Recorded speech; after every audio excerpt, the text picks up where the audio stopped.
India alliance की बैठक के बाद अखिलेश यादव ने मायावती के साथ गठबंधन को लेकर कह दिया कुछ ऐसा कि हंगामा हो गया। अखिलेश यादव ने जो कह दिया सो कह दिया। क्या इसका मतलब गठबंधन का रास्ता सपा चीफ ने कर दिया साफ? मायावती के साथ दोस्ती पर बयान और दूसरी तरफ इस दिग्गज नेता से मुलाकात। अब की बार आर या पार के मूड में है अखिलेश यादव। मुख्यमंत्री के तेवरों ने इतना तो साफ कर दिया, जो हमसे टकराएगा चूर चूर हो जाएगा, यानी सपा को हल्के में लेने वाले सावधान हो जाएं। प्रदेश की सियासत में अखिलेश यादव ने तहलका मचा दिया है। सपा चीफ ने एक साथ ऐसा हल्ला बोल किया है कि किसी के माथे पर चिंता की लकीरें हैं तो कोई चिंता के मारे खौफ से कांप रहा है। अखिलेश यादव ने इंडिया गठबंधन की बैठक के बाद जिस तरह से अपने तेवरों को साफ किया है, उससे इतना तो संकेत मिल गया है कि अब की बार सपा को हल्के में लेने वालों के लिए ये बाजी बहुत महंगी साबित होगी। समाजवादी पार्टी पहले से ही हल्ला बोल की तैयारी में है और ऊपर से मायावती का साथ होगा या नहीं। जब इस पर सवाल किया गया और जवाब मांगा गया तो अखिलेश यादव ने साफ शब्दों में कह दिया कि जो कह दिया सो कह दिया। अब हर किसी का सवाल है कि आखिर अखिलेश यादव ने क्या कह दिया है। एक तरफ मायावती के साथ गठबंधन पर सवाल और दूसरी तरफ ममता बनर्जी से मुलाकात की जब तस्वीरें सोशल मीडिया पर वायरल हुई तो फिर हल्ला मच गया और हल्ला ऐसा मचा कि सुर्खियों का दौर तेज हो गया। लोकसभा चुनाव 2024 के लिए इंडिया अलायंस की चौथी बैठक राष्ट्रीय राजधानी दिल्ली में हुई। इस बैठक में समाजवादी पार्टी के नेता अखिलेश यादव भी शामिल हुए।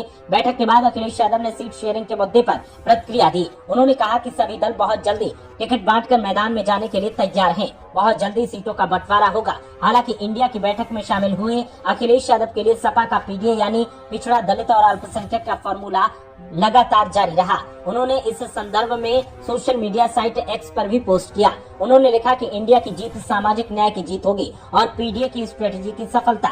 पत्रकारों से वार्ता के दौरान भी अखिलेश यादव ने पीडीए का जिक्र किया। उन्होंने कहा कि मैंने पहले दिन से कहा है कि इंडिया अलायंस की रणनीति पीडीए होगी। जब बीजेपी को हराएंगे, यूपी में 80 हराओ और लोकतंत्र बचाओ का नारा हमने दिया है। उन्होंने कहा कि इंडिया गठबंधन की बैठक हुई है और बहुत जल्दी टिकट बांटकर मैदान में जाने के लिए हम सब तैयार हैं। बीएसपी के साथ गठबंधन के सवाल पर अखिलेश यादव ने कहा कि सपा को जो पक्ष रखना था वो रख दिया और वो हमने बैठक में कह दिया। किसी एक दल के बारे में कोई जानकारी नहीं है।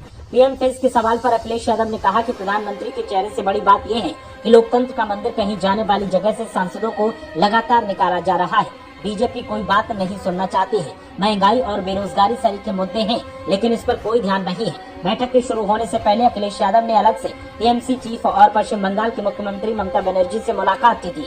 इन दोनों नेताओं की इस बैठक के कई मायने निकाले जा रहे हैं।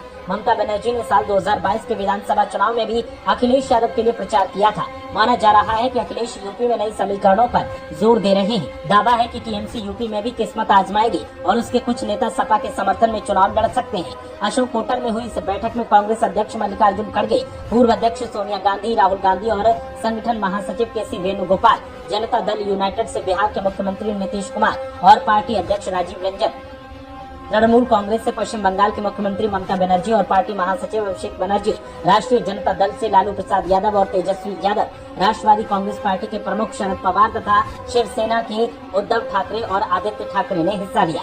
समाजवादी पार्टी के अध्यक्ष अखिलेश यादव और पार्टी महासचिव रामगोपाल यादव बैठक में मौजूद रहे। सूत्रों का कहना है कि इस बैठक में सकारात्मक एजेंडा तय करके सीटों के बंटवारे, नए सिरे से रणनीति बना और साझा जनसभाओं को लेकर मुख्य रूप से चर्चा हुई। लेकिन अभी तक सीट बंटवारे का कोई फॉर्मूला फाइनल नहीं हुआ है। ऐसे में अब हर किसी की नजर इस बात पर है कि आखिर आने वाले दिनों में किस तरह से सीटों का बंटवारा होगा और क्या मायावती इसका हिस्सा होंगे या नहीं।